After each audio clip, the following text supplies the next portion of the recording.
Alright, and so in today's video we're going to go over how we installed these ammo cans to use as toolboxes on our fenders. I also installed one on the front of the loader to use as a chain box.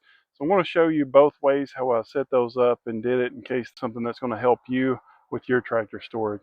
So as far as mounting these on the fenders, I used a square U-bolt that's 2 inches because my roll bar is 2 inches, so I just did that, and then I had to cut a piece of pipe as a spacer to use in between because of the seat belt. Then I just used some fender washers and some nylock nuts to hold it down, but I wanted to do something in the front, so I used a piece of inner tube. This way the inner tube would cushion it and it wouldn't scratch up my paint. Then after putting some paint on the spacers, I tightened up those U-bolts, and then I tightened up the 2 bottom bolts that go through the bottom. There's also rubber washers on all 4 of those bolts. Now my main purpose with these 2 boxes is to use it as toolboxes, but I also wanted to mount some lights to it because I'm using it as like a Fender extension as well. So I mounted these little LED lights on top, which will take the place of the factory marker lights, and then I mounted these yellow bar lights to the back and the sides, and they're going to be strobe lights. All these lights are connected to a mic tuning panel, and I've been really happy with how it turned out. All these wires go in through a grommet, and then I have wiring loom on the inside of them. That was really hard to reach to get tidied up inside there. Initially I was going to use a spacer with some expanded metal on the bottom for this bottom of the toolbox to protect those wires. But when I was at the hardware store, I actually just decided to get some insulation, cut down the size, and fit right over that, and that's cheap, and it'll protect the wires in the bottom, and it'll add a little bit of cushioning in there as well. My turn signal project didn't turn out the way that I wanted it to, so they're just flashing lights, and because of that I used the turn signal, made it constant power.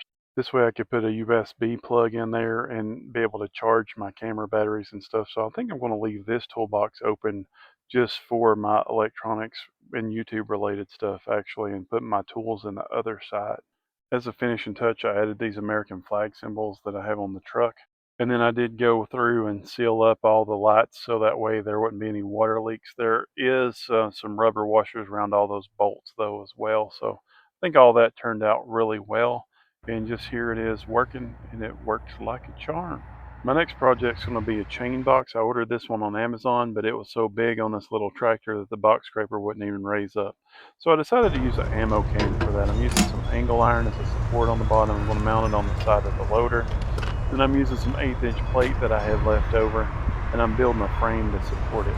I will say that this Bauer bandsaw on this Hercules stand is awesome if you're ever doing any metal work. So, it's not a huge investment, but it makes this a lot easier than cutting this stuff out with either a reciprocating saw or a grinder.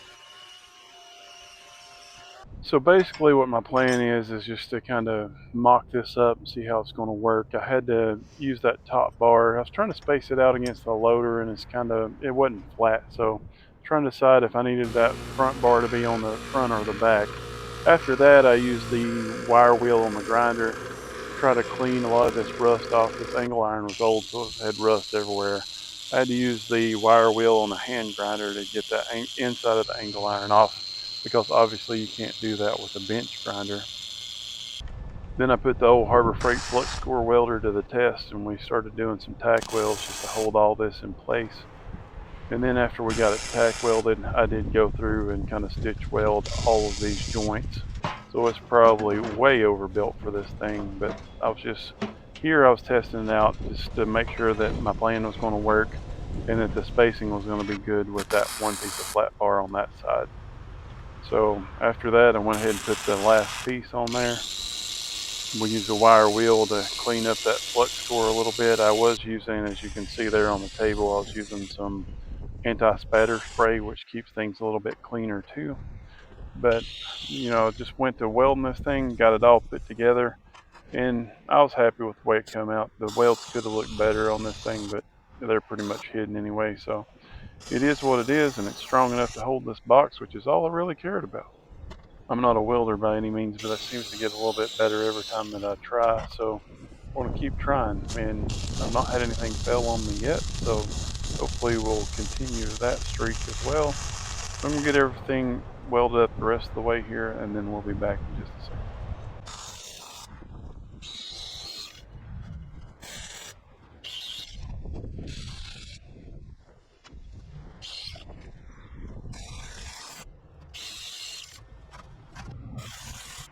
So my plan for mounting this thing is just to weld some bolts to use as studs on the side of this loader. A lot of times people use like some U-bolts or something like that, but this loader is really wonky shaped and there's all kinds of angles here that wasn't going to be a good thing. So even though I just painted it, I used a wire wheel to get some of this paint off because I figure this is going to be the easiest thing to do. I did look at Amazon, I had some studs to weld on, but those studs were like $30. And I figure if I used like a bigger size bolt, the head on there would be fine just to weld to. So I decided to go with that plan. So my whole project here is going to consist of basically welding these studs on and then using something as a spacer in order to space that out so that the ammo can open, because as you can see there's a pin just above at the top of the loader, and that pin with that clip on it keeps the can from opening unless it's spaced out a little bit. So I thought about some different ways for a spacer.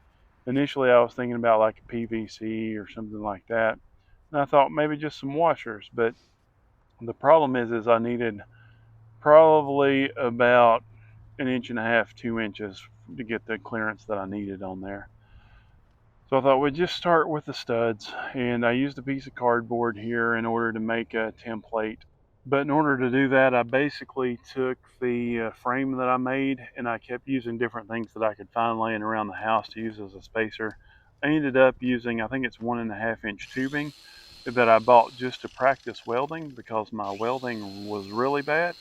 And you know, it's a weird thing, the more you practice, the better it gets. And so I practiced with that, and I actually had made a T-shaped section out of this tube steel, and that T-shape was just about the right size as a spacer is what I needed. So I trimmed it off just a little bit, and then basically I put some bolts through that, and I used those bolt patterns as this cardboard template. So that's how I came about finding the exact template and the bolt pattern. So after I marked these holes up, which is basically where the holes were on the frame that I had, I marked the holes up, and then I thought I'm just going to kind of eyeball this and try to mount these bolts in. So I thought I'd do the two upper ones and get those okay, and then I would try the bottom one to line everything up. The bottom one, I will admit, is an angled upwards, but the funny thing was is I had my spacer piece with the bolt in it in the bottom so that it would hold it where it needed to be whenever I put it in. So apparently I didn't drill that hole very straight at all, but it ended up working just fine. Initially I just had these two top bolts tack welded, so then I spent a little bit of time to go around the whole bolt head and try to weld it on really good. Hopefully it'll hold up over the long run, but only time will tell. So this is basically where I put the assembly back on, and I had the bolt on the bottom thinking like if it holds it where it should be, then I should have less issues with this thing lining up. It really was a pain. I was able to put a couple of tack welds on it with this assembly in place, but I did end up having to drill the bottom hole of my assembly out a little bit to get everything to fit well, which as you can see there, that thing's angled up way more than it should be. And I probably should have just caught on to that and fixed that problem to start with, but it is what it is now. So I really had to fool with this thing for a while, but I finally got it drilled out enough on the bottom where it's going to work well. And I think that it will be strong enough to hold. It just doesn't look the prettiest, but it's covered up so you'll never see it. You also have to remember that the two top bolts are actually sunk in more, and so it has to have some washers for a spacer behind my blue spacer here as well. So things just don't fit together perfect, but I think it's going to be great.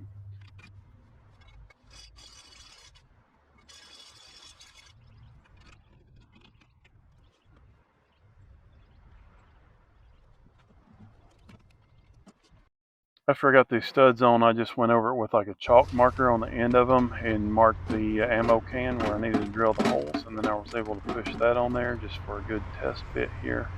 Pretty happy with it so far. I was just making sure that the door would open and close. Then I went with the wire wheel to clean these studs off. So we're going to have to put something over there to protect the metal so it doesn't rust. So we're going to throw some paint on her here in just a second. For the paint, I just went over with some black spray paint. I did 2 or 3 coats of it. It's good enough to protect it, and it's going to be behind the ammo can, so it doesn't have to look the prettiest. The biggest things, I just don't want it to rust, so I wanted to put some paint on there to protect the metal. Then I took my frame assembly inside to go ahead and paint it. Now you'll notice later I did add 2 holes in the upper corners just to give the toolbox a little bit more support. But basically right now we're just painting this thing to, again, protect the metal so hopefully it doesn't rust. I was pretty happy with the way this test fit worked out, so we went ahead and go with the installation here. Basically, I had some fender washers and some lock nuts, and I used that old inner tube piece I used on the back ones to make my own waterproof washers here. So I put those on, and I initially had just the 3 bolts in there, which seemed like they would be strong enough, but I was kind of worried that it would provide a little too much flex. And that frame I built was bigger, so I did go ahead and add 2 more bolts, one on each side. That left one I drilled a little bit lower, but really that was only because that was where I could get the drill in to drill the hole with the ammo can on there, because that way I wouldn't have to worry about the bolt lining up. So I used the inner tube pieces on those 2 bolts too, and I have a piece of inner tube behind the washer on the back as well as inside the ammo can, so it should be good and watertight in there. I did decide to go ahead and drill a couple of holes in the bottom of this box just because these chains could be wet when I put them in there and such, and I wanted to have a little bit of protection from water so that it could drain out if it did collect a little bit. You know, this is a little tractor, but I like having a chain around. That way I can use my hooks on the loader if I need to kind of chain things in the loader, or I can use it to like pull something. But you know, it's just nice to have a chain around. I probably keep a ratchet strap in this box too, but you want something good and strong because we're going to use this thing to do some work with.